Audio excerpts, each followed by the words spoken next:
नमस्कार। सबसे पहले तो आज सभी लोगों को नए सत्र की बहुत बहुत बधाई हो। और आज हम बीए द्वितीय वर्ष के द्वितीय प्रश्न पत्र की अंतिम इकाई 5th यूनिट जो हमारी है उसके बारे में यहाँ चर्चा करेंगे। हमारी 5th इकाई है अनुवाद। सबसे पहले हम देखेंगे अनुवाद का अर्थ। अनुवाद शब्द अनु उपसर्ग पूर्वक वद धातु में ध प्रत्यय लगने से बना है।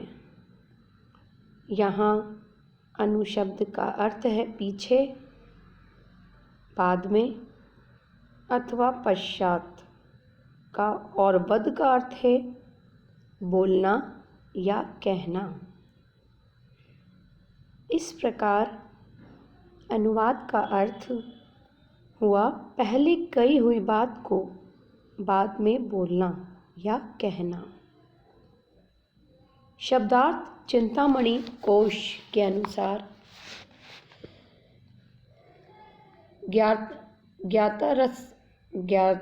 ज्ञातरतस्य प्रतिपादने ही अनुवाद है।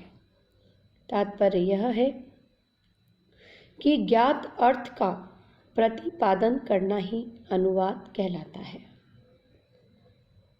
परंतु अनुवाद मूलतः संस्कृत भाषा का शब्द है।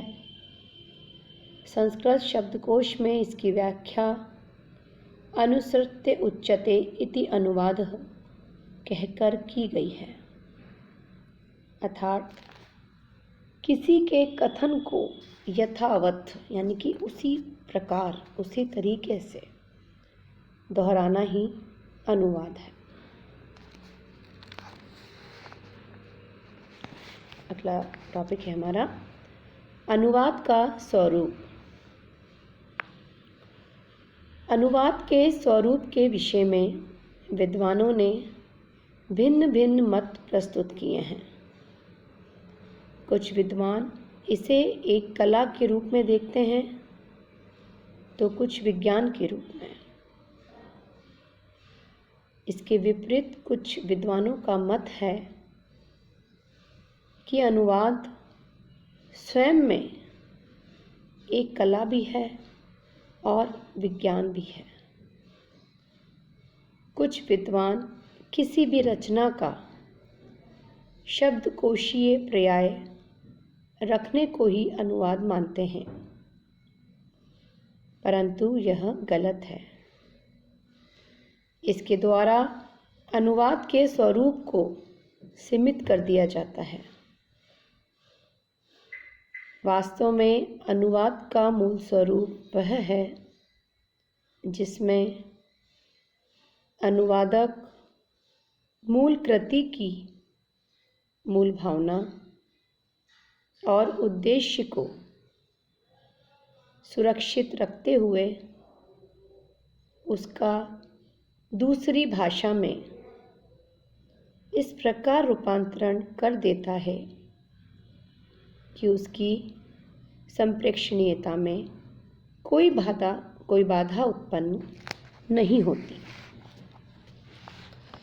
अनुवाद केवल शब्दों का ही अनुवाद नहीं है, बल्कि उस भाव का अनुवाद है जिसे लेखक अपने शब्दों के माध्यम से अभिव्यक्त करना चाहता है। मूल तत्व यह है कि शब्द चाहे अंग्रेजी के हों, हिंदी के हों अथवा उर्दू के हों, कथन का भाव सुरक्षित रहना चाहिए। कहने का तात्पर्य यह है कि शब्द किसी भी भाषा में हो, लेकिन जब तक उस भाषा का भाव सामने वाले को समझ में न आए तो उस भाषा का कोई मतलब नहीं रहता है। तो उस भाषा का अनुवाद लेखक शब्दों के माध्यम से अभिव्यक्त कर रहा है। अनुवाद एक दुष्कर कार्य है। जब तक हम अनुवाद को भाषांतरण के रूप में स्वीकार करते हैं, तब तक उसमें मूल रचना की संवेदना उत्पन्न नहीं की जा सकती। भाषांतरण एक निर्जीव पुतले के समान होता है, जबकि अनुवाद वह है जिसमें सजीवता हो और जो पाठक को तत्काल समझ में आ जाए। स्पष्ट शब्दों में अनुवाद तभी सार्थकता और प्रभाविकता प्राप्त करता है जब शब्दानुवाद से पृथक होकर केंद्रीय भाव से जुड़ जाता है। अनुवाद की परिभाषाएं निम्न हमारे जो विद्वान हैं उनके अनुसार हैं। चक्रवर्ती राजगोपालाचार्य ने अपने अनुसार बताई हैं, डॉक्टर देवेंद्र कुमार ने अपने अकॉर्डिंग, डॉक्टर पराटकर ने अपने अनुसार और नायडा एवं टेलर ने अपने अनुसार। अनुवाद एक सृजनात्मक प्रक्रिया है। कुछ विद्वान अनुवाद को एक महत्वपूर्ण कार्य मानते हैं, जबकि अन्य विद्वान मानते हैं कि अनुवाद का कार्य एक साधारण प्रतिभा वाले व्यक्ति का कार्य है। उनकी मान्यता है कि अनुवाद करने के लिए व्यक्ति में किसी भी प्रकार की रचनात्मकता या योग्यता अपेक्षित नहीं होती। संभवतः इसलिए बेसबिन नामक विद्वान ने अनुवाद को समझौता कहकर संबोधित किया है। तो हुगो ने अनुवाद के विचार को विवेक शून्य माना है। इसी प्रकार दांते जैसे महान दार्शनिक ने अनुवाद के अस्तित्व पर प्रश्न चिन्ह लगाते हुए कहा है कि एक कृति का दूसरी कृति में अनुवाद संभव ही नहीं है। परंतु ये सभी विचार स्वीकार किए जाने योग्य नहीं हैं, क्योंकि आज के वैज्ञानिक युग में जब विभिन्न धर्म, भाषाएं और संस्कृतियां परस्पर निकट आ रही हैं, तब अनुवाद का महत्व स्वतः ही बढ़ जाता है। अनुवाद की कुछ प्रमुख परिभाषाएं निम्नलिखित हैं। सबसे पहले हम देखेंगे चक्रवर्ती राजगोपालाचार्य ने लिखा है, अनुवाद एक सेतु है, एक बांध है, जो एक भाषा की भाव राशि को दूसरी भाषा में प्रस्तुत करता है। एक ऐसा दो चीज़ों को जोड़ने वाला सेतु जो बांध होता है, दो चीज़ों को एक साथ जोड़ता है।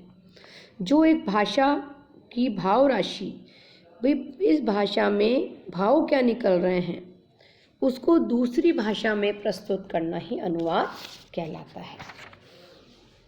नायडा एवं टेलर के अनुसार मूल भाषा के संदेश को लक्ष्य भाषा में प्रस्तुत करने की प्रक्रिया अनुवाद है। अब देखिए, ये अलग बोल रहे हैं कि जो मूल भाषा का संदेश है, मान लीजिए हिंदी में कोई भाषा को कोई मूल संदेश दिया जा रहा है, तो उस मूल संदेश को लक्ष्य भाषा में, यानी कि उसमें क्या प्राप्त करना है, हमारी मंजिल क्या है, हमें किस चीज़ को गहन करना है, उसको प्रस्तुत करना, उसकी भाषा में प्रस्तुत करने की प्रक्रिया अनुवाद है। डॉक्टर देवेंद्र कुमार के अनुसार मूल लेखक के शब्दों के स्थान पर अपनी भाषा के शब्दों का प्रयोग करके उसके वाच्यार्थ, उसके व्यंग्यार्थ को पूरी तरह प्रस्तुत किया जाए, उसे मूल वस्तु का पुनः सृजन समझना चाहिए। डॉक्टर पराटकर के अनुसार वास्तव में अनुवाद वह शीशा है जिसमें मूल कृति का हूबहू प्रतिबिंब प्रस्तुत होना जरूरी है। क्या कह रहे हैं कि अनुवाद जो होता है एक ऐसा शीशा होता है, ऐसा पारदर्शी होता है कि जिसमें मूल कृति का हूबहू बिल्कुल दूसरी तरफ भी वही प्रतिबिंब होना चाहिए। सफल अनुवाद वही है। मान लीजिए संस्कृत में किसी चीज़ का कोई चीज़ लिखी हुई है शास्त्रों में और उसका हमें हिंदी में अनुवाद करना है, तो बिल्कुल मूल भाषा में कोई अंतर नहीं आना चाहिए। बिल्कुल ऐसी की ऐसी भाषा संस्कृत से हिंदी में उसका अनुवाद हो जाना चाहिए। और नायडा एवं टेलर के अनुसार कि मूल भाषा के संदेश को लक्ष्य भाषा में प्रस्तुत करने की प्रक्रिया ही अनुवाद है। इसका निष्कर्ष है कि विभिन्न विद्वानों के द्वारा प्रस्तुत की गई अनुवाद की भिन्न भिन्न परिभाषाएं अनुवाद के स्वरूप एवं अर्थ को और अधिक जटिल बना देती हैं। ऐसी स्थिति में अनुवाद की सर्वसम्मत परिभाषा प्रस्तुत करना लगभग दुष्कर हो जाता है, परंतु फिर भी अनुवाद के उद्देश्य, उसकी आवश्यकता और उसकी अभिव्यंजना शैली को ध्यान में रखते हुए अनुवाद को इस प्रकार परिभाषित किया जा सकता है। स्रोत भाषा की कृति को लक्ष्य भाषा में रूपांतरित करना ही अनुवाद है। ऐसा करते समय मूल भाषा की कृति के भाव विचारों को अक्षुण्ण रखना अनिवार्य है। लक्ष्य भाषा की अभिव्यंजना पद्धति भी यथासंभव मूल भाषा के अनुरूप होनी चाहिए। स्पष्ट है कि अनुवाद एक यांत्रिक कार्य नहीं है। अनुवाद तो एक प्रतिभा संपन्न और विलक्षण व्यक्ति का कार्य है। अंत में हम यही कह सकते हैं कि वर्तमान में अनुवाद का विशेष महत्व है। विधि, विज्ञान, दर्शन तथा अन्य क्षेत्रों में जब अनुवाद की उपयोगिता और ज़रूरत उत्तरोत्तर बढ़ रही है, तब अनुवाद का विशेष महत्व अति लोकप्रिय है। तो आज हम लोगों ने हमारे सेकेंड ईयर के सेकेंड पेपर की अंतिम इकाई 5th यूनिट अनुवाद, जो कि हमारा विषय है, उसके बारे में हमने चर्चा करी है।